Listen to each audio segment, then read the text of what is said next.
Welcome to Networking and Health Information Exchange, Standards Developing Organizations. This is Lecture A. In this lecture, we discuss standards and their importance to the healthcare community. The biggest current change in the healthcare model of today is the need to share data across different sites of healthcare, within a single hospital and across hospitals, clinics, doctors' offices, nursing homes, and others. We will discuss in this lecture what standards are required to support the network that provides connectivity, and what is required for a patient's data to move among the various sites of care. In addition, we will discuss other needs for networking. Examples include the submission of claims data to Medicare and Medicaid, insurance companies, and other payers. Reports need to be made to the Center for Disease Control and Prevention, CDC, state agencies, and other groups. The objectives for this lecture are to explain why standards related to networking and health information exchange are important, particularly in the current environment. Understand standards development, which includes how standards are developed, who develops them, how standards are accredited, and how standards are selected, and understand the different kinds of standards being developed and for what purpose. It is likely that you will hear the word standard every day in some setting. In some cases, the speaker will be referring to standards that are produced by a formal process. In other cases, the speaker will be referring to a general concept. Much of the content of this unit will be referring to formal standards.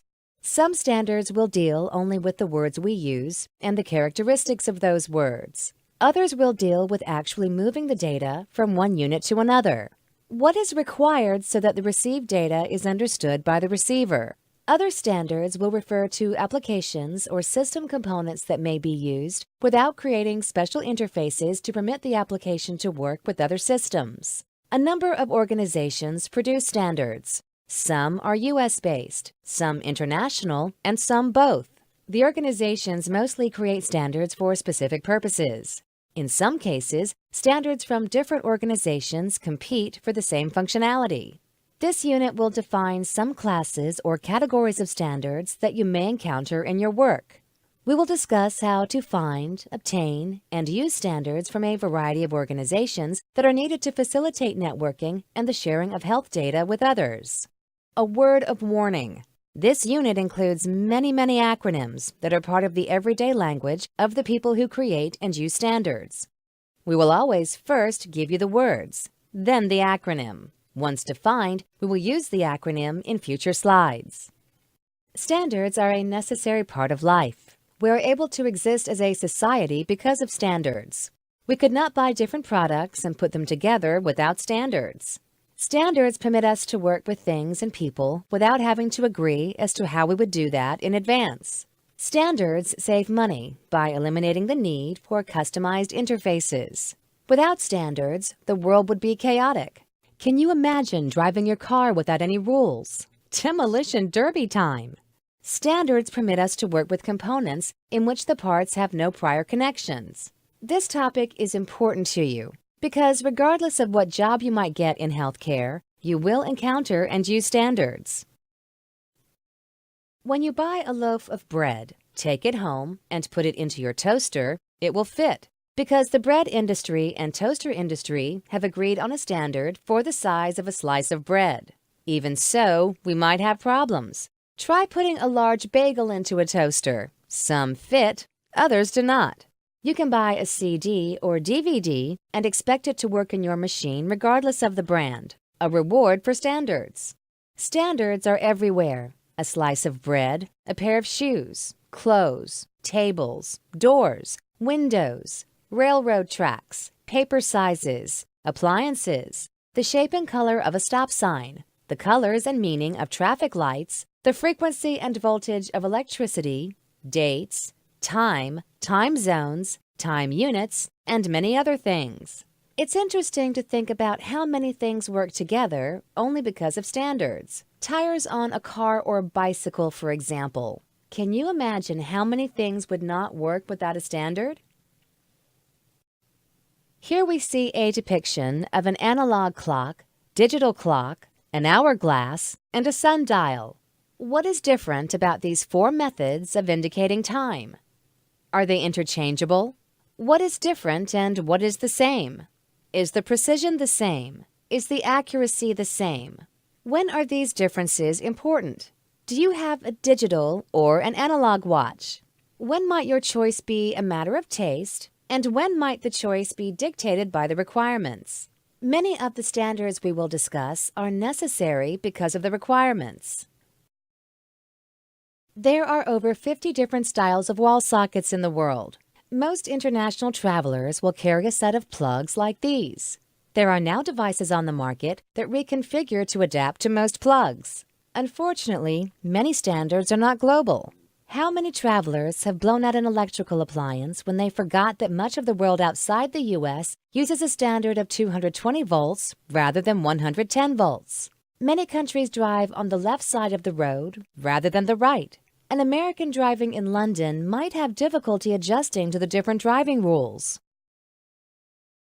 Current vision in health information technology requires the integration and merging of data across all sites, forms, and specialties of healthcare. With the advent of new models for healthcare, new focus on health surveillance and public health, and consumer health, sharing and reusing data is mandatory. We use the term interoperability to define what is required to enable this functionality. The biblical story of the Tower of Babel illustrates the importance of communication and understanding. The artist of the illustrated picture is Peter Bruegel. When the workers started speaking different languages, the work stopped. Current vision in health information technology requires the integration and merging of data across all sites, forms, and specialties of healthcare. With the advent of new models for healthcare, new focus on health surveillance and public health, and consumer health, sharing and reusing data is mandatory. We use the term interoperability to define what is required to enable this functionality. The biblical story of the Tower of Babel illustrates the importance of communication and understanding. The artist of the illustrated picture is Peter Bruegel. When the workers started speaking different languages, the work stopped. In order to communicate, there must be a path for communication. The connectivity infrastructure is an important component for interoperability. In many settings, how to accomplish the physical connectivity is a challenge. We have many choices: landlines, cable, wireless, satellites, and other technologies. Many factors, including costs, culture, the environment, and what currently exists, influences the selection.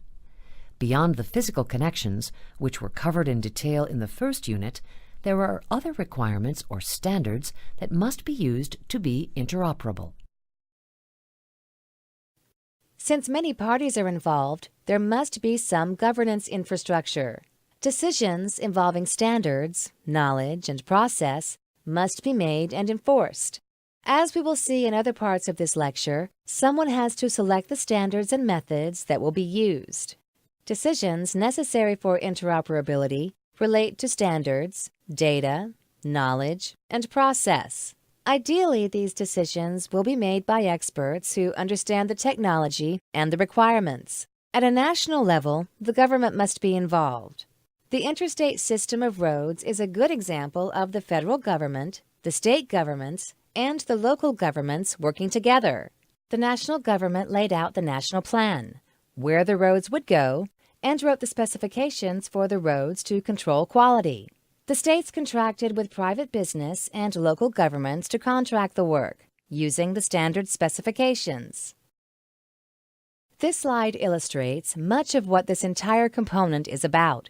We must understand what's in each of the circles: data, transport, storage, application, exchange, and make sure information is not lost as the data moves from sender to receiver. We must all understand the data. We must speak the same language, and data must have the same meaning between sender and receiver. We must have physical and logical standards for the transportation of the data so that meaning, context, and provenance are preserved. The data must be stored in such a way that the receiver can retrieve and understand the data. It's important that storage permits easy navigation. The challenge is to find any and all data, regardless of how it is stored. More than one exchange can take place. Again, provenance must be retained. Finally, interoperability must exist within the applications. Many standards are involved to enable operability, as depicted in this diagram. The process of selecting which standards to use for which parts is called profiling. One of the problems is that many groups produce overlapping standards. Whenever we have any options, different people will select different options, and we lose interoperability. There are some areas in which we have not defined standards, or at least selected which standards will be used. Often a group will come to understand they need standards to accomplish a task. All too frequently, they will make their own new standard rather than looking around to see if a standard already exists. That is why we have so many similar and overlapping standards. An important point to make is that if one group uses one standard and another group uses a different standard, interoperability is broken in connecting the units. A customized interface or mapping from one standard to the other must occur, and usually results in the loss of information. The U.S. government has many groups that are trying to determine and recommend what standards are to be used for what purposes. Over $19 billion of the American Recovery and Reinvestment Act, ARRA, stimulus funding addresses health information technology for economic and clinical health, or HITC. The key to success is standards to enable the sharing and understanding of healthcare data across the nation. Both of these activities are engaged in providing funding for the use of standards and for creating the workforce to support these initiatives. The Office of the National Coordinator, ONC, has the responsibility to influence and coordinate the use of health information technology in the U.S. Two committees have been created to aid the ONC in this work: the Healthcare Information Technology Standards Committee, HITC, and the Healthcare Information Technology Policy Committee, HITPC. These two committees identify and recommend policy, HITPC, and standards, HITSC, to achieve the goals of interoperability for healthcare delivery across the U.S. HITCP was responsible for creating the draft requirements for meaningful use, for example. Standards can be made through 4 different processes. The first is the government can create standards and require their use. Examples include the National Institute for Standards. The Food and Drug Administration and Centers for Medicare and Medicaid Services also create or influence the creation of standards, as do other government agencies. The second method is de facto standards. A large organization with a lot of power in the market can create standards that the community will follow because of the market value. These are the so-called 800-pound gorillas. Examples include Microsoft, Apple, Intel, and other powerful groups. The third approach is ad hoc standards created by a group of, usually, vendors who get together and create a standard. An example is the group of imaging equipment manufacturers who got together and produced an imaging standard called Digital Imaging and Communications in Medicine, DICOM. Continua is another group creating medical device, personal health device standards. There are many examples of this approach.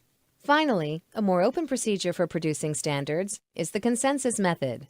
Most standards developing organizations, SDOs, that are accredited by the American National Standards Institute are consensus standards. This approach requires a mixture of stakeholders, not dominated by any one group, to define and agree on a standard protocol. Health Level 7, the National Council for Pharmacy Drug Programs, Accredited Standards Organization, X12N, and ASTM are examples. It's important to establish some authority for standards, both in terms of quality and sustainability. The authority can come from the government, in the sense of mandated standards. For example, the Health Insurance Portability and Accountability Act, HIPAA, mandated the use of several standards for reimbursement. A single vendor with a market share can effectively mandate a standard. Vendor agreements by groups such as the HIMSS Electronic Health Record Association, EHRA, can agree to use a set of standards. And finally, SDOs accredited by an authority body can be the source of authority. Who creates standards? Unfortunately, there are many groups that create standards. The result is competing, conflicting, and overlapping standards. The result is inconsistency in what standards are chosen, defeating the purpose of standards. We refer to a group that creates standards as a Standards Developing Organization, SDO. Some SDOs are international, others are U.S. only. Most SDOs come into being because of a single focused interest. As the scope of the interest spreads, so does the scope of the standard. Soon the standard-making activities spread over other areas, and we have conflicting standards. The next series of slides will identify these SDOs. This slide identifies important international standards organizations. International Standards Organization, ISO, ISO TC 215, Healthcare Informatics. European Committee for Standardization, CEN. Health Level 7, HL7, International. Digital Imaging and Communications in Medicine, DICOM. Institute of Electrical and Electronic Engineers, IEEE, and Clinical Data Interchange Standards Consortium, CDISC. This list continues on the next slide. International standards are important because many U.S. vendors sell their products internationally, and international vendors sell their products in the U.S. Some international standards may be used in your place of work. The next lecture will discuss each of these SDOs and discuss the type of standards created by each organization. ISO is international, and CEN is European. The other SDOs started in the U.S. and evolved into international organizations. Other international SDOs include GS1, International Healthcare Terminology, SDO, IHT, SDO, Joint Initiative Council, JIC. GS1 is a large international standards group best known for its barcoding standards and its supply chain identifiers. International Healthcare Terminology, SDO, IHT, SDO, is an international organization whose primary product is a terminology known as SNOMED-CT. The Joint Initiative Council, JIC, is a collaborative organization that brings many of these international organizations together. There are several organizations that are strongly connected to the SDOs, as well as organizations that create standards not specific to the healthcare industry. Some of these organizations are World Health Organization, WHO, Object Management Group, OMG, Integrating the Healthcare Enterprise, IHE, Open EHR, Worldwide Web Consortium, W3C, Organization for the Advancement of Structured Information Standards, OASIS, and Internet Engineering Task Force, IETF. In the international setting, there are other organizations that create or support standards making. The World Health Organization, WHO, is the source of a terminology standard used around the world called the International Classification of Diseases. The Object Management Group, OMG, has created business standards, including service-oriented architecture that you will learn about later. OMG also is responsible for the Uniform Modeling Language, UML. Integrating the Healthcare Enterprise, IHE, is an organization sponsored by Healthcare Information and Management Systems Society, HIMS, and Radiological Society of North America, RSNA, and is known primarily as a profiler. That is, IHE identifies the standards that are used for an end-to-end network. IHE also has defined rules for registries of documents and for the transfer of those documents. OpenEHR is an open-source group headquartered in Australia that is best known for data structures called archetypes. Worldwide Web Consortium, W3C, has defined the rules for web services on the Internet and is responsible for Extensible Markup Language, XML, and Hypertext Markup Language, HTML. The Organization for the Advancement of Structured Information Standards, OASIS, defines business standards. The Internet Engineering Task Force, IETF, defines networking standards. This slide shows U.S. standards organizations: ASTM, ASC, X12N, National Council for Prescription Drug Programs, NCPDP, Medbiquitous, American Dental Association, and International, U.S., CDISC, DICOM, HL7, IEEE. ASTM is actually an international SDO, but its healthcare activities are only U.S. ASC X12 is U.S., but has had ties with United Nations Electronic Data Interchange for Administration, Commerce and Transport, UN, EDIFACT, and UN-sponsored international SDO. National Council for Prescription Drug Programs, NCPDP, deals with medications, including reimbursement. Medbiquitous sets standards for managing academic teaching, courses, evaluation, and simulation. The American Dental Association creates dental standards, which may intersect or overlap with other health data standards. Several SDOs operate strongly, both as international organizations as well as U.S. organizations. Clinical Data Interchange Standards Consortium, CDISC, DICOM, HL7, and the IEEE are SDOs that are both U.S.-based and international. Other related U.S. groups include American National Standards Institute, ANSI, U.S. Tag to ISO TC 215, National Institute of Standards, NIST, SDO Charter Organization, SCO, National Quality Forum, NQF, Office of the National Coordinator, ONC, HIT Standards Committee, HIT-SC, HIT Policy Committee, HIT-PC, National Library of Medicine, NLM. ANSI is a standards accrediting body and is the U.S. representative to the International Standards Organization, ISO. It holds the secretariat position for ISO Technical Committee 215. As such, it supports the U.S. Technical Advisory Group, TAG, which represents the U.S. interests in TC 215.